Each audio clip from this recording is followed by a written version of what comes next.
Deadpool and வூல்வரினுக்கு இப்போதைக்கு ஹெவியா promotion பண்ணிட்டு இருக்காங்க மார்வல். கிட்டத்தட்ட மார்வல் அவங்களோட ப்ராஜெக்ட்டுக்கு ஸ்பாய்லர் வேலையை ஸ்டார்ட் பண்ணிட்டாங்க. ஆனா இப்போதைக்கு புது ஃபுட்டேஜோட ஒரு சின்ன ட்ரைலர் கட் மாதிரி ஒன்று கிடைச்சிருக்கு. ஆனா இந்த ட்ரைலர் கன்சிடர் பண்ண முடியாது, ப்ரமோ தான். கிட்டத்தட்ட இந்த ப்ரமோல என்னென்ன நியூ ஃபுட்டேஜஸ் இருக்கு, என்னென்ன ரிவீல் பண்ணிருக்காங்கன்றத பார்ப்போம். இந்த ட்ரைலர்ல நம்ம டெட்புல் அண்ட் வூல்வரின் ரெண்டு பேரும் ஒரு கார்ல வர மாதிரி காமிக்கப்பட்டிருக்க ஒரு ஷாட். இதே காரை ஒரு இடத்துல நிறுத்தி போட்டு தான் ரெண்டு பேருமே சண்டை போட்டுக்கிட்டு இருப்பாங்க.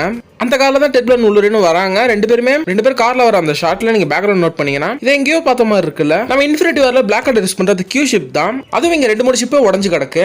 டிவி மெம்பர்ஸ் அவங்களோட லைஃப்ல ஏகப்பட்ட விஷயத்தை ப்ரூவ் பண்ணிருப்பாங்க. இதெல்லாம் ஏதோ ஒரு பிரான்ச் அவுட்ல தான் ப்ரூவ் பண்ணிருப்பாங்க. அந்த பிரான்ச் அவுட்டுக்கு ரீசன் என்ன வேணாலும் இருந்திருக்கலாம். ஆனா இந்த வாய்டை இப்போ எவ்வளவு பெருசு இருக்குன்னு சொல்லிட்டு நம்ம மார்வல் நம்மகிட்ட காமிக்கல. ஆனா நிறைய விஷயங்கள் இந்த வாய்ட்ல இருக்கு. டிவியை மோஸ்ட்லி சோலியா தெரிஞ்சது பிரான்ச் அவுட்டை கட் பண்ணி ஆகணும். அப்ப ஏகப்பட்ட விஷயங்கள் ப்ரூவ் பண்ணப்பட்டு இங்க வந்திருக்கும். ஆனா இந்த வாய்டுமே கிட்டத்தட்ட ஒரு புதிய உள்ள இடம் மாதிரி தான். நம்மளுக்கு என்ன வேணாலும் இங்க கிடைக்கும். மியோலேர் வேணுமா மியோலேர் கிடைக்கும். கேப்டன் அமெரிக்கா ஷீல்டு வேணுமா கிடைக்கும். ஹெலிகேரியர் வேணுமா கிடைக்கும். அப்படி புதையல்கள்லாம் கொட்டி கிடக்கிற ஒரு இடம் இது. எனக்கு தெரிஞ்ச சீக்ரெட் வார்ஸ்ல பேட்டில் வார்ட இந்த வாய்டை யூஸ் பண்ண சான்ஸ் இருக்கு.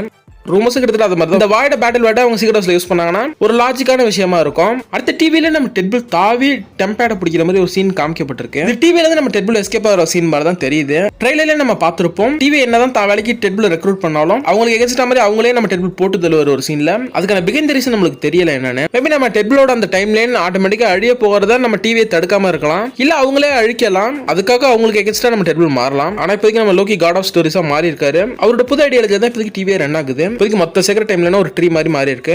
ஒரு ட்ரீனே எவ்வளவு பிரான்ச்சஸ் வேணா இருக்கலாம், எவ்வளவு பிரான்ச்சஸ் வேணாலும் வளரலாம். ஆனா டிவி இறங்கி அது கட் பண்றதுக்கான தேவை இல்ல. அப்புறம் எதுக்கு நம்ம டெட்புல் டிவிக்கு எகென்ஸ்டா மாறான்னு தெரியல. இதுக்கான பிகின் ரீசனை நம்ம படத்தை பார்த்தா தெரிஞ்சுக்கணும். அடுத்த ரெண்டு கேமே அஃபிஷியலா கன்ஃபார்ம் ஆயிருக்கு. ஒன்னு நம்ம லேடி டெட்புல் பத்தி கன்ஃபார்ம் ஆயிட்டாங்க. ஆல்ரெடி எல்லாருக்கும் தெரியும் லேடி டெட்புல் கன்ஃபார்ம் இந்த படத்துல வருவாங்கன்னு. ஃபர்ஸ்ட் ட்ரெய்லர்ல அவங்களோட கையும் கன்னையும் காமிச்சிருப்பாங்க. பாதியா அவங்கள காமிச்சு பிளஸ் கன்னோட எஜ்ஜையும் காமிச்சு அவங்கள கன்ஃபார்ம் பண்ணிருக்காங்க. பிளஸ் அவங்க ஒரு ஷாட் பாத்தீங்கன்னா டாக்டர் ஸ்ட்ரேஞ்சோட போர்ட்டல் ஓபன் பண்ணி வர மாதிரி தான் காமிச்சிருக்காங்க. நம்ம டாக்டர் ஸ்ட்ரேஞ்சோட ஸ்லிங்கரிங் போர்ட்டல் ஆல்ரெடி செகண்ட் ட்ரெய்லரோட எண்ட்ல நம்ம பார்த்திருப்போம். இது டாக்டர் ஸ்ட்ரேஞ்ச் ஓபன் பண்ற போர்ட்டல் இருக்காதுன்னு நினைக்கிறேன். வாயிலே வேற ஏதோ ஒரு சாசரர் இருக்காங்க. அது நம்ம டாக்டர் ஸ்ட்ரேஞ்சோட வேரியண்டா கூட இருக்கலாம். ஆனா வேற ஏதோ ஒரு சாசரர் இருக்கதான் பாசிபிலிட்டிஸ் அதிகம். இப்போ லேடி டெட்புல் அஃபிஷியலா கன்ஃபார்ம் ஆயிட்டாங்க. அடுத்து நம்ம ரேண்ட் ராஸ் ஒரு ப்ரமோஷன் வீடியோ ரிலீஸ் பண்ணிருந்தாரு. அதுல கிட்டத்தட்ட அவரே கிட் டெட்புலா மாறி இருப்பாரு. இந்த படத்துல கிட் டெட்புலுமே இருக்காருன்றது கன்ஃபார்ம் தான். அடுத்து ரெண்டாவது அஃபிஷியலா கன்ஃபார்ம் ஆன இன்னொரு கேமியோ பல எக்ஸ்பென்ட் படங்கள் அப்பேரான ஜெகர்னெட்டியுமே ஒரு ஷாட்ல காமிச்சிருக்காங்க.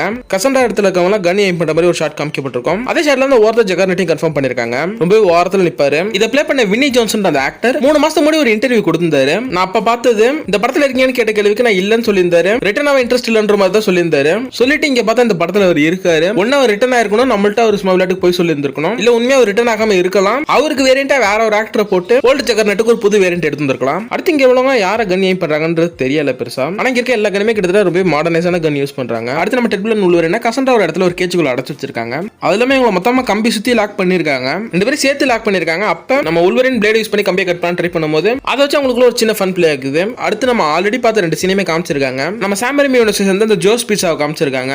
அந்த கடத்துல நம்ம டெட்புல் அண்ட் வூல்வரின் சாப்பிடுறாங்க. இது வாய்டுக்குள்ள இருக்கான்றது தெரியல. அப்படி இருந்தா இது யார் ரன் பண்ற வாய்டுக்குள்ளன்னு தெரியல. இது ஆல்ரெடி ஒரு ப்ரோமோ கோட்ல காமிச்சதுதான். அடுத்து நம்ம பால் ரெட்டுக்கு ஃபைனலி ஏஜ் ஆயிட்டுன்ற மாதிரி நம்ம டெட்புல் கலாச்சிருப்பாரு. நம்ம ஆண்ட்மேன் ஆக்டர் தான் அவர் கலாச்சிருப்பாரு. இதையும் ஆல்ரெடி நம்ம பார்த்துட்டோம். ஓகே, சிறந்த எல்லா நியூ ஃபுட்டேஜையும் நம்ம பார்த்தாச்சு.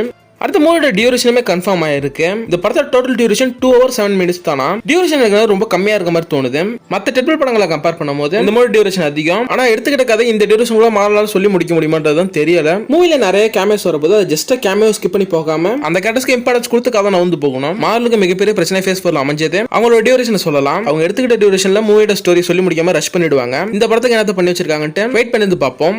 ஆனா சொதப்பிடக்கூடாது. ஏன்னா மார்வல் இப்போதைக்கு சுத்தமா சாஞ்சி கிடக்கு. அது தூக்கி நிப்பாட்ட போற படம்ட்டு இதை தான் இப்போதைக்கு எல்லாம் நம்பிக்கிட்டு இருக்காங்க. மார்வலே கூட அந்த ஒரு நம்பிக்கையில தான் இருக்காங்க. பாப்போம். ஓகே கைஸ், இதுல இருந்து வீடியோ முடியுது. நெக்ஸ்ட் நல்ல வீடியோ சந்திப்போம். Tata bye guys.